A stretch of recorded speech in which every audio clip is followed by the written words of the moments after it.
Well, welcome to our YouTube Sunday School at Hansboro Baptist Church. We're so glad to be back. I hope you enjoyed it. Remember, we could not get Facebook to work out, so we've gone to YouTube, and I will be putting other addresses or this address on all my sites for you to see so you can come and join us here on YouTube. Now, remember, this is for people that can't make it to Sunday school. We have a in-house Sunday school on Sunday morning at 9:30, and then we have worship service at 10:30. But if for some reason you can't make it, you miss it, you can get both live here after the service Sunday. Sunday school, my Sunday school comes out on Fridays, and we'll be there to whenever. Worship service comes out when they're through on Sunday morning, early Sunday afternoon, probably it'll be put on here. But that a way that you can get the full service, the worship service and the Sunday school. We encourage you to let us know what you think with a thumbs up. We also ask you, if you would, to share this with people, because when people can't get out for whatever reason, sometimes people are sick, sometimes family situation or work situation, whatever it may be, you can't make it. This is what this is for, is to make sure that you have the same thing everybody else has, because that's what we're basically doing, still trying to get things adjusted right. So bear with me. Today we're looking at the number 4 of the book, and we're in Joshua at this point. We will get in Judges later on, and I think even a little bit in Ruth, but today we're number 4, and it's the winning strategy. Now, the text we have and the root of our study comes from Joshua chapter 6, verses 12 through 25. There's 4 parts of this, and it's all in chapter 6 of Joshua. So the first one starts in verse 12 and goes through 14. It's instructions to obey. 15 through 19 is victory assured. 20 through 21 is walls destroyed. And 22 through 25 is promises kept. These are the things we will look at in those verses. And that's what these verses help us understand, that there was instructions given that we are to obey. And we see the victory because of what they did. And then we see how the walls, unusual warfare, never seen anything like it, never heard anything like it. But here's the story telling us it's real. And then, of course, God keeping the promises he makes to people. Now, we think about here in Joshua chapter 6, we witnessed one of the most unusual battles plans that was ever recorded in history anywhere. We've never seen anything like this. And you won't after, because this is unique. This is God at work. Now, the people of Israel, here they've crossed over the Jordan into the promised land, the land of milk and honey. They're standing before a city that is rich, that God had promised them, by the name of Jericho. This city is a fortified city with walls so thick and strong that when you think about it, when they looked at it, and if you and I could understand the walls and stuff at that time, no human strategy was going to bring these walls down. Totally couldn't, impossible. But yet, God gives Joshua a plan that doesn't look like war at all. As a matter of fact, it goes against everything that one of our leaders in the military would say. It won't work. Just like these people probably thought it won't work. But they did what God said. You said there was no weapons involved, no ladders involved, no surge engines, nothing to break down doors, walls, whatever. Just simply marching, silence, including trumpets. And the main thing was to be obedient and do exactly what God had told them to do. And through this, God reveals this winning strategy that still applies to you and I today when God asks us to do something. Now, the first thing we look at is to start early with discipline. As verse 12 tells us, it's about the first part of this being instructions obeyed, because we see here what Joshua did and what the people did. Now, that first morning, Joshua got up very early. You see, victory begins before the battle. If you just get up and put on armor and take off out there, and don't make any kind of plans or think through what you're getting into, at least be prepared for it. The battle may be in doubt, but victory begins before the battle ever starts. It starts in the preparation, it starts in discipline, and it starts in consistency. In today's world, we often look for those things that are quick fix. Let's get it done now, and get through it. Instead of results, overnight breakthroughs, you know, we need to be taking our time, thinking about things before we get into them. I've always said when I make snap decisions, like when something comes up and I say, okay, here's what we're going to do, not even thinking about it, it don't turn out too well. But give me time to sit down with it and pray about it, call God in on the situation and listen to him and really think things over. I make a whole lot better decisions when I do that. Now, God's strategy still values faithfulness in the small unseen moments. And those are the times when you lose things. In those small unforeseen moments, if you don't make the right moves in preparation, those small moments can turn into something major and turn into losing the war. When you think about early rising, it might not be literal, but it's about priority. It's about doing things right the way God would want you to. So the question would be, do we put God first before our day begins? I've told you over and over again, we need to get up before our feet ever gets off the bed. We need to thank God for the day and ask him to help us through the day. If the day is going to be good in work, we need to bring God into it and let God help us with it. Before decisions, before stress and distractions take over our lives, let's put God in charge of them. You see, winning strategy that he speaks of here is putting God first, even when no one is watching. You don't need an audience to turn your life over to God. The second thing is follow God's instructions even when they don't make sense in verses 3 and 5. Marching around this wall is what God told him to do. That doesn't seem like a logical military plan. It sounds sort of foolish.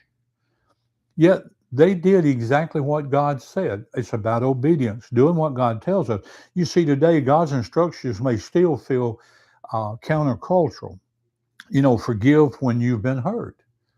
People say, why should I forgive them? They're the ones that, that they should be coming to me, apologizing to me and asking me for forgiveness, but I got to go and forgive them. Well, that's not the way God set it up. We forgive people when we have been hurt. Stay honest when others cheat, because it's so easy for us to cheat because we see them cheating. And if they look like they're winning, we want to win. We need to be patient when the world rushes and trust when things don't make sense. Sometimes in God's work, when we look at it, we just don't understand it. It doesn't make sense. But that doesn't mean that there's something wrong with it, it's not going to work. We live in a time where logic often overrides faith. People like to use it. Well, it's sensible to think about this as a way to do it. Why? Because that's the way it's always worked with me in my life. But it's not always the way it works when God is involved in a thing. But God always, his ways are always much higher than ours. Winning strategy means obedience over understanding. Follow God's word no matter what. Listen, you may not understand something. You may not know what's going on. You can't see the future. You're thinking, I'm going to run and head over heels into a roadblock and get hurt. But if God is leading, he won't let you. It'll be okay. That's faith. The third thing is consistency over hype in verses 14 and 15. That is when we assume victory. Victory assumed. They marched once a day for 6 days. Think about it. Around and around and around. No visible results, no cracks in the walls. This is where a lot of people would have said, I've had enough. I'm not going to do this anymore. And they would quit.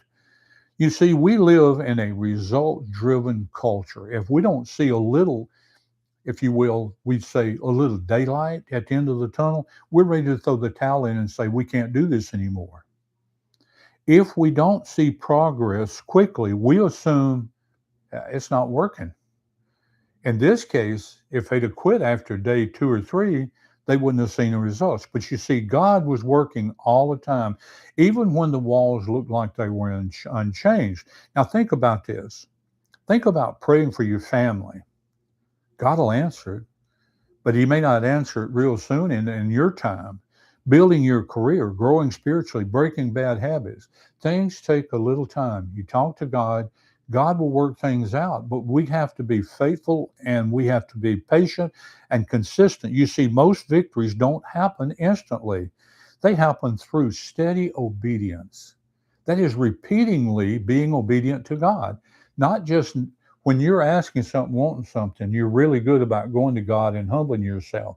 Then, as soon as you get through with asking Him, you're back to doing whatever you do. No, that means that you bring this obedience from here, this doing what God said from here, into the future with you. You see, winning strategy keeps showing up even when nothing seems to change, it shows up. And then next is again victory assumed. There's a right time to shout, verses 16 and 20, as we found out in this thing. For days they were silent, never said a word. Then at the appropriate time, a time that was appointed by God, they shouted. And you see, God's time matters. Some battles that we get in, God tells us and tries to keep us silent because it requires silence. Others require boldness. You see, in today's times, there are moments to stay quiet. There's moments that we need to put total trust into God, knowing that He'll take care of it, and moments to speak, to declare, and to act in faith. The thing we need to come to understanding is discernment is the key. Not every moment is for reacting. There's a lot of times that we should just be quiet, stay out of it, let it run its course, because God's got control of it, and God's going to let it, He's going to take it to its course, and at the end of it, it's going to be okay. But if we react and get in it, we could interrupt that and change that and cause a bad outcome, especially for us. You see, not every situation needs our voices. Sometimes we just need to keep our voices to ourselves.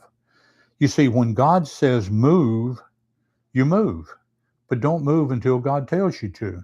Well, how are you going to know? Well, do you listen to Him? Do you talk to Him? Do you ask Him to guide you in that? You see, the winning strategy in this part of it is to know when to be still and quiet and zip this, and when we should act and when we should use this for the right cause. Now, when it comes time to use this, let's make sure that God has got control of our tongue and we're saying and doing the right things. The next thing is God gives victory in verse 20. Well, that's when the walls are destroyed. People were shocked when all of a sudden the walls started cracking and collapsing. These huge walls that no man is going to be able to break through. You see, the walls didn't fall because of some human strength. We like to say that we're strong enough to take care of things. Humans are very proud people. They really are. And they think they've got a solution to everything. That gets us into trouble.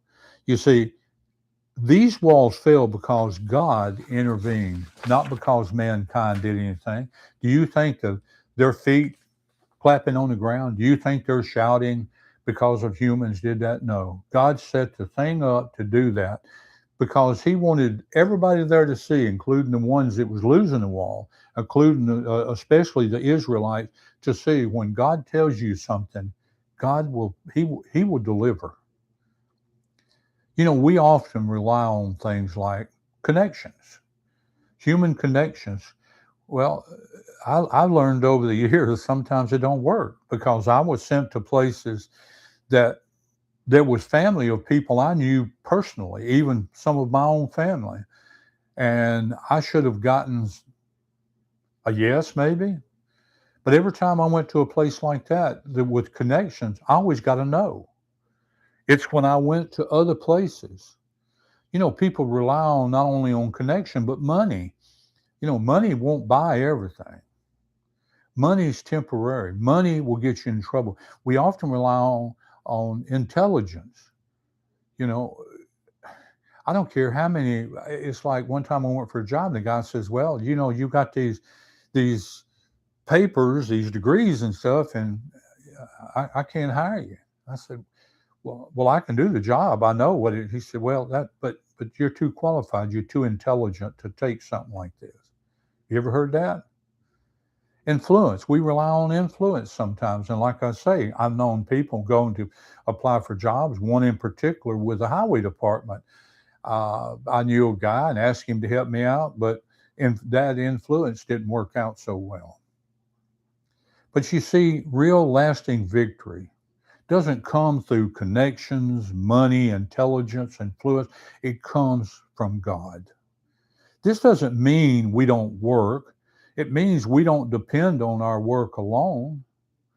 It doesn't mean we quit and go home and God's going to furnish everything. No, He gives us what we need to go out and work and supply the things we need. But it means we don't depend on just that work, because we wouldn't have that work if God hadn't given it to us.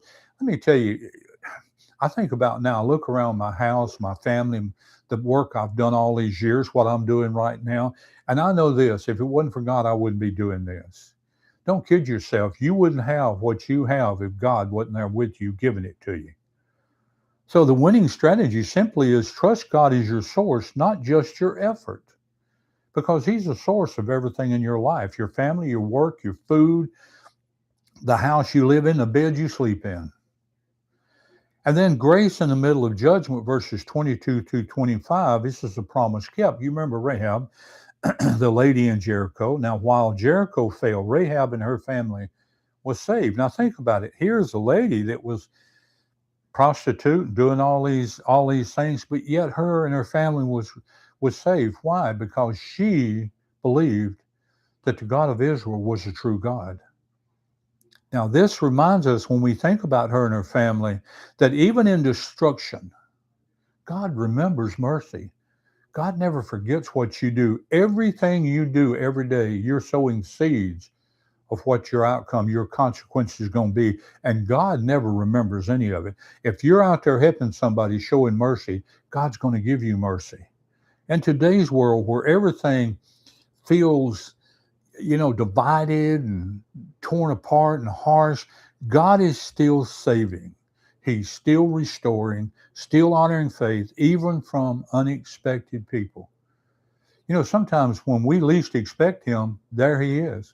That's like the future. One day we're going to least expect Him. He's going to open the sky and come for His people.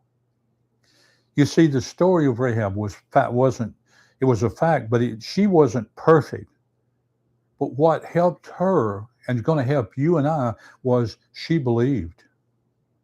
She believed in Israel's God. She believed in the God of the universe. She believed in the Creator God. Winning strategy is that faith positions you for grace. And that's important for you and I to remember. Now, as I start bringing this to a close, think about those things. Think about where you're at in your life with the things that God has called you to do. Now, when we think about, the strategies of life that we talk about, the strategies for winning in life hasn't changed. God doesn't change. When God lays out a plan, it's perfect. He doesn't have to have a plan B, C, D, E, whatever, because when He lays one out, it's guaranteed to work. It's perfect. There's a guy who says you can take it to the bank. We need to put God first. We need to obey Him fully.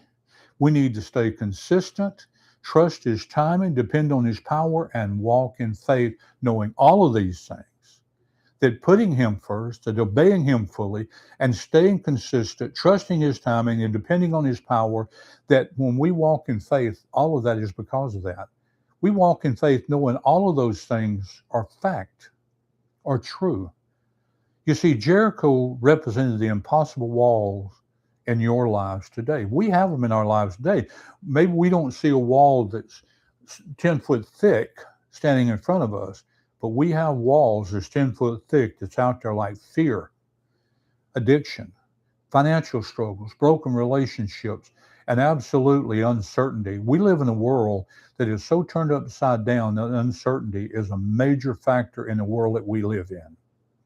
But you see, God is saying this: you don't need a new strategy. You need my strategy. And my strategy started when I created this thing and created you. I gave you my strategy.